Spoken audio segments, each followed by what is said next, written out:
اس پاک وطن کا تو رہنما ہے اور بھی راہبر تو ان سے بڑا ہے، ان سب سے بڑا ہے۔ اے قائد اعظم، اے قائد اعظم، باطل کے مقابل کس شان سے آیا، کافر کو پچھاڑا، غاصب کو گرایا۔ اے مرد مجاہد، اللہ رہے دم ہم، اے قائد اعظم، اے قائد اعظم۔ بسم اللہ الرحمن الرحیم۔ السلام علیکم ورحمۃ اللہ وبرکاتہ۔ امید کرتی ہوں کہ جتنے بھی سننے والے ہیں سب خیر و عافیت سے ہوں گے اور ترقی کی راہوں پر گامزن ہوں گے۔ جی ہاں، آپ لوگوں سے ایک چھوٹی سی گزارش ہے کہ اگر آپ لوگوں نے ابھی تک پروفیسرز لیکچر کو سبسکرائب نہیں کیا تو ابھی کر لیں، تاکہ ہماری آنے والی ہر ویڈیو آپ لوگوں تک بآسانی اور سب سے پہلے پہنچ سکیں اور آپ لوگ ایسے مستفید چینل سے فائدہ اٹھا سکیں جس میں آپ لوگوں کو ہر قسم کی اردو کے بارے میں معلومات ملتی ہیں، جس میں کچھ شارٹس ہیں، ویڈیوز ہیں، اردو چینل ہے یہ، اور اس کے علاوہ آپ لوگوں کو جنرل نالج کے بارے میں بہت کچھ ملتا ہے۔ آج جو ٹاپک ہے وہ کچھ ڈیفرنٹ ہے، وہ قومی ترانہ کے بارے میں ہے۔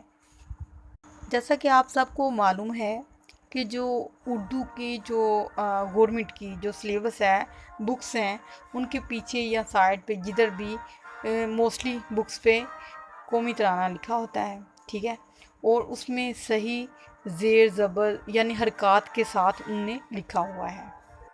دیکھنے میں یہ آیا ہے کہ بچے اس کو اچھے طریقے سے پروناؤنسڈ نہیں کر رہے۔ سننے والے اگر ٹیچرز ہیں تو ان سے میری گزارش ہے کہ بچوں کی ایک ہفتے کے اندر اندر بکس نکلوائیں اور وہاں سے ان کو پروناؤنسڈ کر کے دکھائیں، ٹھیک ہے، کر کے بتائیں، تاکہ بچوں کو یہ چیز آ جائے، جو کہ بہت ضروری بھی ہے۔ سب سے پہلے میں آپ لوگوں کو پروناؤنس کر کے بتاؤں گی، اور جیسا کہ بیک گراؤنڈ میں اس کا میوزک بھی چل رہا ہے۔ پاک سرزمین شاد باد، کشور حسین شاد باد، تو نشان عزم عالی شان، عرض پاکستان مرکز یقین شاد باد۔ پاک سرزمین کا نظام، قوت اخوت عوام، قوم ملک سلطنت پائندہ تابندہ باد، شاد باد منزل مراد۔ پرچم ستارہ و ہلال، رہبر ترقی و کمال، ترجمان ماضی شان حال، جان استقبال، سایہ خدائے ذوالجلال۔ اب جو بچے ہیں جو مطلب کہ پڑھتے ہیں قومی ترانہ، حالانکہ ڈیلی بیس پہ وہ پڑھتے ہیں، لیکن وہ غلطی کہاں پر کرتے ہیں کہ جب پڑھا جاتا ہے کہ ستارہ او ہلال یعنی ستارہ اور چاند، ٹھیک، لیکن بچے ہو پڑھتے ہیں، ہو ستارہ ہو ہلال، لیکن اور ساتھ اگلا جو فقرہ ہے اس کا رہبر ترقی او کمال ہے، اور وہ ہو کمال پڑھتے ہیں، جو کہ یہ غلط ہے۔ اب سب سے پہلے تو میں آپ کو بتاؤں گی کہ قومی ترانہ ہوتا کیا ہے اور یہ کیوں ضروری ہے، ٹھیک ہے، اور ہمارا جو قومی ترانہ ہے وہ کون سی زبان میں ہے۔ اب جو دنیا کی ہر قوم کا کوئی نہ کوئی ترانہ ہوتا ہے اور مختلف زبانوں میں ہوتا ہے، جسے قومی ترانہ کہتے ہیں، یعنی قوم کا ترانہ، قوم کا گیت، قوم کا نغمہ، ٹھیک، سانگ، جو قوم کو کیا کرتا ہے، بیدار کرتا ہے۔ یہ اسی لیے اس کا یہی مقصد ہوتا ہے کہ وہ قوم کو بیدار کرتا ہے۔ یعنی آپ دیکھیں، اب ہمارا پاکستان کا جو نیشنل اینتھم ہے، جب اس کو اسی لیے کھڑے ہو کر پڑھا جاتا ہے، جب سنا جاتا ہے اس لیے کھڑے ہو کر ادب سے، کہ انسان کے اندر جو جذبات ہیں وہ امڑ آئیں، اور جو افراد ہوتے ہیں اس وطن کے، اس ملک کے، وہ فخر، عقیدت اور وطن سے محبت کے جذبات کو یہ اجاگر کرتا ہے ان کے اندر، اور انہیں ماضی کی شاندار جو یادیں ہوتی ہیں وہ بھی یاد کرواتا ہے، اور مستقبل کی جو نوید ہے، خوشخبری ہے، وہ بھی دیتا ہے، یعنی مایوس نہیں کرتا، ان میں جذبات ابھارتا ہے۔ اب جو پاکستان کا نیشنل اینتھم جو قومی ترانہ ہے وہ فارسی زبان میں ہے، اور اس کو جو مشہور قومی ترانہ جو مشہور شاعر ہیں حفیظ جلندری، انہوں نے اس کو تحلیل کیا، انہوں نے لکھا۔ جی ہاں، قومی ترانہ کی جو دھن ہے وہ ایک مشہور عظیم موسیقار ہیں احمد غلام علی چھاگلا، انہوں نے اس کی دھن کو بنایا تھا۔ اب یہاں پر بات آتی ہے کہ پہلے دھن بنی یا پہلے بول بولے گی، تو جناب مزے کی بات یہ ہے کہ پہلے دھن بنی تھی، پہلے موسیقار نے اس کی دھن بنائی تھی، پھر ترانے کے بول جو ہیں وہ بعد میں بولے گئے تھے اور لکھے بھی گئے تھے۔ یہ بہت مزے کی بات ہے۔ اور جو قومی ترانہ ہے وہ پہلی بار جو ہے وہ 13 اگست 1954 یعنی 1954 کو ریڈیو پاکستان سے نشر ہوا، ٹی وی پہ نہیں چلا، ریڈیو پاکستان سے نشر ہوا تھا۔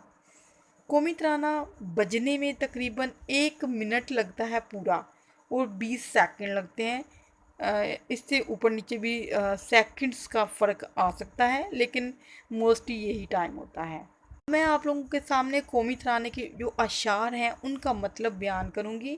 مطلب اگر آپ لوگوں کو آتا ہوگا تو آپ لوگ اس کو مائنڈ میں بٹھائیں اور جب بھی قومی ترانہ پڑھا جائے تو وہ ذہن میں لے کر آئیں، اور پھر انشاءاللہ آپ لوگوں کو ایک تو وہ بھولے گا بھی نہیں، تلفظ بھی اچھے طریقے سے ادا ہوں گے۔ جو ہمارا قومی ترانہ ہے اس میں 3 بند ہیں، کل 3 بند ہیں اور ہر بند میں 5 مصرے ہیں۔ میری پہلی جو پرانی ویڈیوز ہیں ان میں نے مصرے کا بتا دیا ہے، بند کیا ہوتا ہے، مصرع کیا ہوتا ہے، اور 5 مصروں کی جو نظم ہوتی ہے اس کو محمس کہتے ہیں۔ محمس یعنی 5 بند 5 مصروں والی، یعنی ہمارا جو قومی ترانہ ہے وہ محمس کی شکل میں ہے، اور ہر بند مزے کی بات ہے کہ ہر بند جو ہے وہ پے سے شروع ہوتا ہے۔ اب میں آپ لوگوں کو اس کے مطلب سے آگاہ کرتی ہوں۔ قومی ترانہ ایک دعا بھی ہے جو وطن کو دی جاتی ہے، دعا کہ وہ ہمیشہ خوش رہے، شاد باشد رہے۔ تو یہاں پر پہلا بند کچھ اس طرح سے ہے کہ پاک سرزمین شاد باد، کشور حسین شاد باد۔ ملک کی جو زمین ہے وہ پاک سرزمین اس کو کہتے ہیں۔ شاد باد کا مطلب ہے کہ خوش رہنے والی، خوش رہنے والا خوش رہے۔ یہ ایک دعا بھی ہے کہ یعنی اے میرے وطن کی جو پاکیزہ ستھری زمین ہے تو ہمیشہ خوش رہ، شاد باد رہ۔ کشور کا معنی ہے ملک یا وطن۔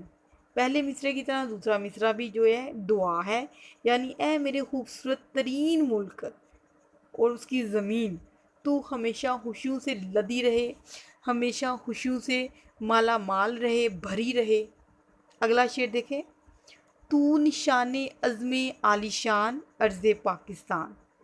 عزم سے مراد ہے پکا ارادہ کرنے والا، پکا ارادہ۔ عالی شان کا مطلب ہے اونچی شان والا، یعنی اس ملک کو ہمارے بزرگوں نے بہت سی قربانیاں دے کر حاصل کیا، انہوں نے پاکستان بنانے کا پکا ارادہ کر لیا تھا۔ تو اس شعر میں یہ مطلب ہے، یعنی پہلے بھی میں نے آپ لوگوں کو بتایا کہ یہ ماضی کی یادیں بھی تازہ کرتا ہے اور مستقبل کی جو خوشیاں ہیں، نویدیں ہیں، وہ بھی ہمیں دکھاتا ہے۔ پاک سرزمین تو ہمارے بزرگوں کے عالی شان، شاندار عزم اور ان کے پکے ارادے کی نشانی ہے۔ اور پہلے بند کا جو آخری مصرع ہے وہ ہے مرکز یقین شاد باد۔ مرکز کیا ہوتا ہے؟ درمیان والی جگہ، بیچ والی جگہ، جس کے ارد گرد تمام چیزیں گردش کرتی رہتی ہیں، یعنی ہمارے ایمان اور یقین کا یہ مرکز سدا خوش رہے۔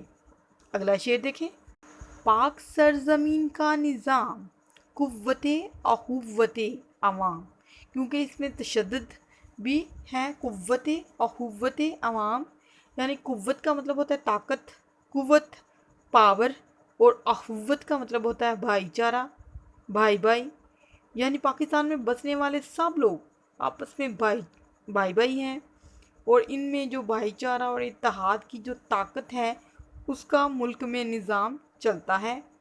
دوسرا بند دیکھیں، دوسرے بند کا دوسرا شعر دیکھیں، قوم ملک سلطنت پائندہ تابندہ باد۔